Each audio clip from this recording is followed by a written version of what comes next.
अच्छा सर जी, आ जाते हैं ज़रा मुल्क की सियासत के ऊपर। ये तो बड़ी खुशाइन है, अल्लाह करे कि ख़ित्ते में अमन हो। मैं जानना चाह रहा हूँ कि ये जो पेट्रोल की कीमतें हैं डीज़ल की पाकिस्तान में और इंटरनेशनल मार्केट में इस मुआहदे के बाद 78 से $80 फ़ी बैरल हो चुकी हैं।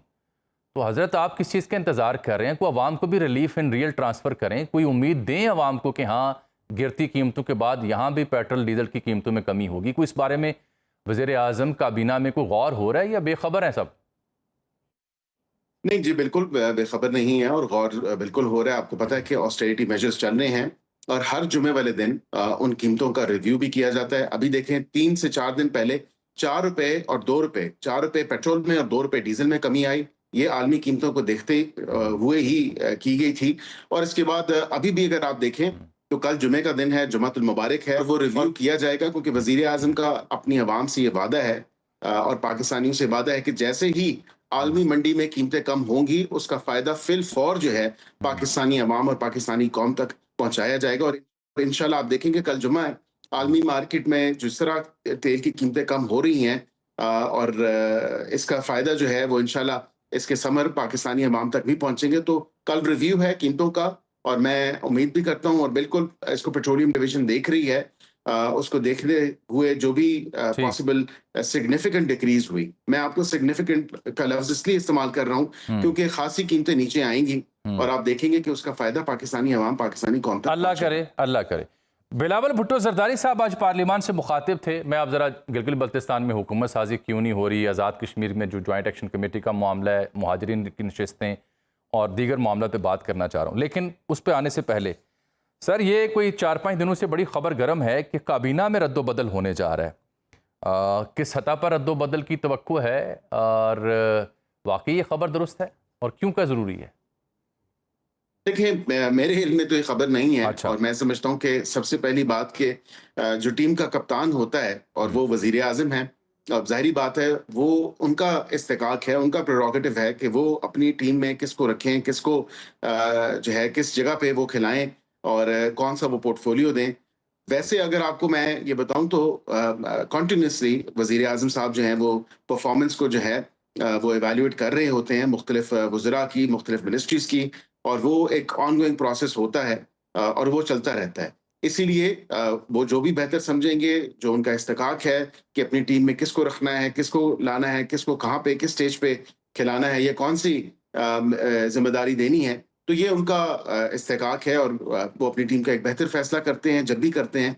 तो उस हवाले से मेरे पास मुसद्दक़ा जो है कोई ऐसी हतमी चीज़ मेरे इल्म में नहीं है। लेकिन क्योंकि वज़ीर आज़म साहब एक हमेशा परफ़ॉर्मेंस इवैल्यूएशन देखते हैं अपने वज़रा की, अपनी टीम की, तो मेरे ख़्याल से ये अच्छी खुशाइन बात है कि बेस्ड ऑन परफ़ॉर्मेंस जो है वो वज़रा की को इवैल्यूएट करना चाहिए और उनकी परफ़ॉर्मेंस को देखना चाहिए हुँ। और जो जहाँ पे बेहतर परफ़ॉर्म कर सकता है, वो उस हवाले से उनको देखना चाहिए। बिलावल साहब ने कहा है जी कि बजट शुरू होने पर 18वीं तरमीम के खात्मे से मुतालिक अफवाहें फैलाई गईं क्योंकि खबर थी कि नई तरमीम आ रही है 28वीं। वो कहते हैं मैं प्राइम मिनिस्टर का, नायब प्राइम मिनिस्टर का और वज़ीर ख़जाना का शुक्रगुज़ार हूँ। हमने सियासी इत्तफ़ाक़ राय से जमहूरी आला यानी 2-3 साल की अरेंजमेंट के अलावा सूबों से मज़ीद मुतालबा नहीं किया जाएगा। क्या मैं इससे ये समझूँ कि तरमीम अब नहीं हो रही, 2-3 साल के लिए कोई और बंदोबस्त कर लिया गया, एनएफसी के मसाइल, वसाइल के जो मसाइल थे, या अभी भी तरमीम आना बाकी है? देखिए, मैं इस हवाले से आपको ये ज़रूर कहूँगा कि बजट से पहले बहुत ज़्यादा चहमगोइयाँ हो रही थी, शायद बजट से पहले 28वीं तरमीम की जो है वो आमद है। मैंने उस वक़्त भी गुज़ारिश यही की थी कि किसी किस्म की तरमीम पे बाज़ाब्ता तौर पे कोई काम नहीं किया जा रहा और यहाँ पे ये कहना भी ज़रूरी है कि एनएफसी का एक ऐसी जो चीज़ थी जिसकी डिस्कशन होना ज़रूरी थी, जिसको तय होना ज़रूरी था और ये अफ़हाम व तफ़हीम से एक जो अरेंजमेंट है जो कि नेशनल इकोनॉमिक काउंसिल की अंदर चीज़ें तय की गईं और उसके साथ फिर आपने देखा कि तमाम तर सूबे जो हैं, उन्होंने वॉलंटरीली वफ़ाक को स्ट्रैटेजिक स्पेंडिंग के लिए जो कि अब ज़रूरत है और बहुत पर्टिनेंट स्पेंडिंग है स्पेशली मार्का-ए-हक बनियान मरसूस के बाद, तो उसको देखते हुए मैं समझता हूँ कि ये ज़रूरी था और ये एक रास्ता निकाला गया। और ये ऐसी बात नहीं कि कोई तरमीम नहीं आ सकती, ये इस पार्लियामेंट का इस्तेकाक है, तरमीम बिल्कुल लाई जा सकती है, क्योंकि एनएफसी का तो चले एक मसला था, जो हमने बातें की, जो बताया कि वफाक पे खासा बोझ है, debt servicing, defence spending and so on so forth. लेकिन अभी भी अगर आप देखें तो आइन के अंदर आर्टिकल 160 में अगर आप बात की जाए तो उसमें इन एनी केस एनएफसी के फॉर्मूले के साथ वफाक तो अभी भी एजेके का और जीबी का बर्डन बेयर कर रहा है। तो मेरे ख्याल से ये एक बैलेंसिंग एक्ट होना चाहिए और उसमें खाली वफाक पे ही बर्डन नहीं होना चाहिए। तो ये भी कोई ऐसा मैकेनिज्म तय होना चाहिए कि यानी जीबी को भी मलिक साहब, मैं ये समझ रहा हूँ कि ये फॉर टाइम बिंग तो चले अरेंजमेंट कुछ हुई जिसका बिलावल जिक्र कर रहे हैं। जी मैं ये समझ रहा हूँ कि इसका मतलब अभी जी बिल्कुल, आप अभी दुरुस्त मैं समझ समझ रहा हूँ कि रहे हैं अभी गुंजाइश है किसी तरमीम की। जी बिल्कुल, देखें अच्छा, तालीम की बात हुई, आबादी की बात हुई, लोकल गवर्नेंस की बात हुई, गवर्नेंस स्ट्रक्चर्स की बात हुई, तो इन तमाम चीज़ों के लिए अगर कोई आईनी आर्टिकल इससे इफेक्ट होता है तो वो चेंज भी आपको इफेक्ट करने की ज़रूरत है। तो ये अब ऐसे इश्यूज़ हैं जिनसे हम कब तक जो है आंखें चुराएंगे या अपनी आंखों पे पर्दा डाले रखेंगे। तो ये कॉन्वर्सेशन होना ज़रूरी है, सूनर या रादर देन लेटर। मैं समझता हूँ कि एक मुनासिब और बेहतर बात है। तो ये बातचीत होगी, लेकिन कोई भी आईनी तरमीम किसी कंसेंसस के बगैर, और इत्तेहादियों की हुकूमत आप खुद जामी साहब बेहतर समझते हैं कि एक ब्रॉड बेस्ड कंसेंसस होना ज़रूरी है और ये नेशनल इश्यूज़ हैं। ये किसी पॉलिटिकल पार्टी के इश्यूज़ नहीं हैं। तो मेरे ख़्याल से इस पे कंसेंसस होना, एक राय डेवलप होना और उस पे फिर कंसेंसस होके अगर किसी तरमीम के लिए जाना है तो तमाम पॉलिटिकल पार्टीज़ को ऑन बोर्ड होना और उनका आमादा होना ज़रूरी है। मलिक साहब, फिर ये जिन मौज़ूआत का आपने अभी जिक्र किया कि इनके ऊपर अभी गुंजाइश है और तरमीम आ सकती है, तो क्या इन मौज़ूआत के अलावा नए सूबे भी ज़ेर बहस आए हैं या वो फिलहाल मौजू में नहीं है? नहीं, देखिए, मैं लोकल गवर्नमेंट की बात करता हूँ, क्योंकि असल तो 18वीं तरमीम का मतन और मकसद था तरसीलात जो इख्तियारात की वो निचली सतह तक होनी चाहिए। वो सूबों, वफाक से सूबों तक तो गई। इन रियल टर्म्स अगर आप बात करें इन रियलिटी, तो लोकल गवर्नमेंट स्ट्रक्चर्स तमाम सूबों में अक्रॉस द बोर्ड, मैं किसी सूबे की बात स्पेसिफिकली नहीं करूंगा, लेकिन उस तरह वो जो गवर्नेंस के इश्यूज हैं, अकाउंटेबिलिटी है, इफेक्टिव सर्विस डिलीवरी है सिटीजन्स को, वो चीजें तो नहीं हो रही। तो वो उसको यकीनी बनाने के लिए, उसको एक मैकेनिज्म बनाने के लिए, गवर्नेंस को बेहतर करने के लिए, ये आपको कभी ना कभी तो बातचीत करनी होगी, कोई मैकेनिज्म बनाना होगा कि अगर जो एग्जिस्टिंग लीगल प्रोविजंस हैं या कॉन्स्टिट्यूशनल प्रोविजंस हैं, उनको देखते हुए इफेक्टिवली अगर आप जो इंस्टीट्यूशंस हैं उनको और मजबूत करें, लोकल गवर्नमेंट की अगर बात करें, तो फिर ये रास्ता निकल आता है। अगर जिस तरह एनएफसी पे निकल सकता है एक दानिश के थ्रू और एक अकलमंदी के थ्रू और एक अफाम तफहीम के थ्रू, तो मैं समझता हूँ अगर आईनी तरमीम में जाए बगैर भी इन चीजों पे अगर बात की जाए और डिस्कशन की जाए तो रास्ता तो निकल आता है। तो क्या गिलगित बल्तिस्तान में इंतखाब हो चुका, पीपल्स पार्टी के शिकवे अपनी जगह, आज़ाद लोग एक ऐसी जमात में चले गए जिसने खुद कुछ सीट नहीं जीती हुई थी, तो अब जब मैं आपसे मुखातिब हूँ तो नून और पीपल्स पार्टी के बीच का फार्मूला तय पा गया है? क्या पीपल्स पार्टी को हुकूमत बनाने दी जाएगी? देखिए, हमने पहले भी जब वो इलेक्शन जीते, उनकी 10-11 सीटें थी, वजीर आजम ने और हमारी तमाम तर जो पार्टी है उन्होंने उनको मुबारकबाद पेश की और बिल्कुल जो हुकूमत बनाने का अमल है। अब देखें ना, आज़ाद तो आज़ाद उम्मीदवार होते हैं। जब विनिंग आज़ाद कैंडिडेट हो तो उसको उसकी अपनी एक चॉइस होती है, वो जिस पार्टी को ज्वाइन करे। अब उन्होंने अगर एक मखसूस सियासी जमात को ज्वाइन कर लिया तो किसी एक सियासी जमात के पास इतनी वाज़ेह अक्सरियत मौजूद नहीं है कि वो खुद जो है हुकूमत बना सके।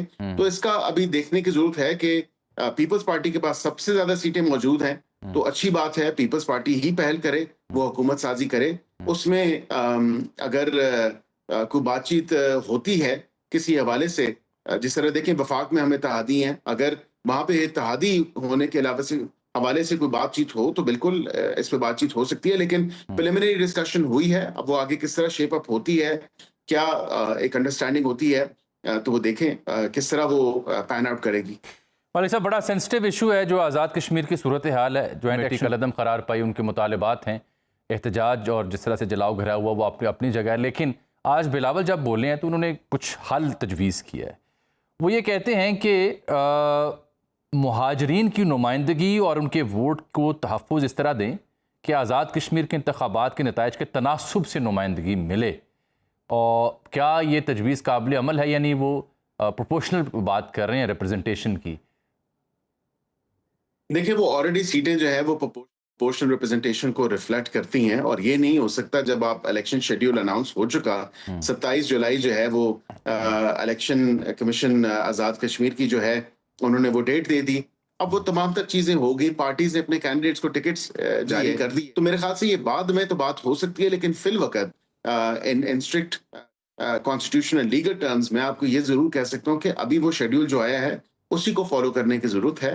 और ये किसी को डिसएनफ्रेंचाइज नहीं किया जा सकता इस सारे मामले के ऊपर। और अगर किसी की इस तरह की डिमांड है, जिस तरह जॉइंट अवामी एक्शन कमेटी, जो मैं समझता हूँ कि इन एनी केस अब तो कलअदम करार दे दी जा चुकी है, लेकिन उनकी बातें कहाँ से शुरू हुई, फिर इस सारे मुद्दे पे मामले पे आगे, और अब वो अगर कश्मीर कॉज को हिट करना चाहते हैं या उसको नुकसान पहुंचाना चाहते हैं, तो ये इस चीज की तो इजाजत नहीं दी जा सकती।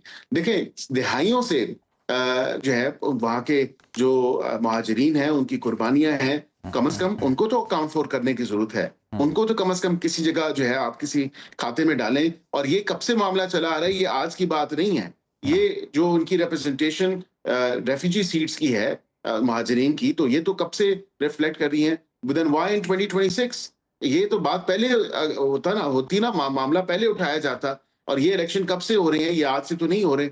तो इस हवाले से मैं समझता हूँ कि अब जो भी उनकी काबिल एहतराम तजवीज़ हैं, वो सिलेक्शन के बाद देखें, ही पीपल्स पार्टी की वहाँ पे पीपल्स पार्टी की वहाँ पे हुकूमत है। उनके प्राइम मिनिस्टर से मैंने एक इंटरव्यू भी किया था, और बिलावल भी आज बोल रहे हैं, पिछले हफ्ते उनके प्राइम मिनिस्टर राठौर साहब से तफसीली हमारी बात हुई थी प्रोग्राम के प्लेटफॉर्म पे।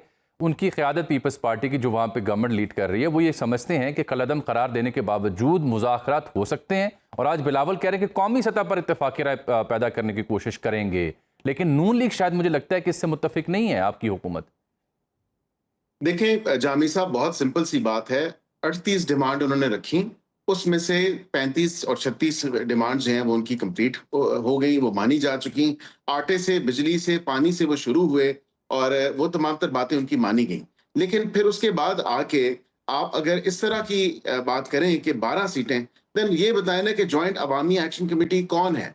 क्या वो कोई लीगल कॉन्स्टिट्यूशनल ऑर्गेनाइजेशन है? क्या वो सियासी जमात है? क्या वहां पे वो कोई नुमाइंदा जमात है किसी हवाले से? अब ये बातें सड़क पे, चौकों पे, चौराहों पे तो नहीं हो सकती। ये तमाम तर बातें तो होती हैं असेंबली में, या ये एंगेजमेंट होती है गवर्नमेंट के जो अथॉरिटीज हैं, रिप्रेजेंटेटिव्स हैं, वहां पे अगर किसी किस्म की कानून साजी या आइन साजी के मामले के हवाले से आपने इफेक्ट करना है चेंज, तो ये वहां पे बात हो सकती है। सड़क पे तो इस चीज का फैसला नहीं हो सकता। तो कम से कम जब अब शेड्यूल अनाउंस हो चुका है, तो उनको भी होश के नाखून लेने चाहिए। But I think in the larger context आपको ये देखने की जरूरत है, एक ब्रॉडर पिक्चर में, कि ये ज्वाइंट अवामी एक्शन कमेटी के ताने बाने कहाँ से मिल रहे हैं। कई ऐसी आप देखेंगे कि ऑडियोज और ऐसा मवाद जो कि क्रेडिबल एविडेंस के साथ जो है कोरॉबरेट करता है, वो वहां पे मौजूद है। और वो ताने बाने जो हैं वो कहीं और जाके उसके मिल रहे हैं, जहां से उनकी बैकिंग है, जहां से उनका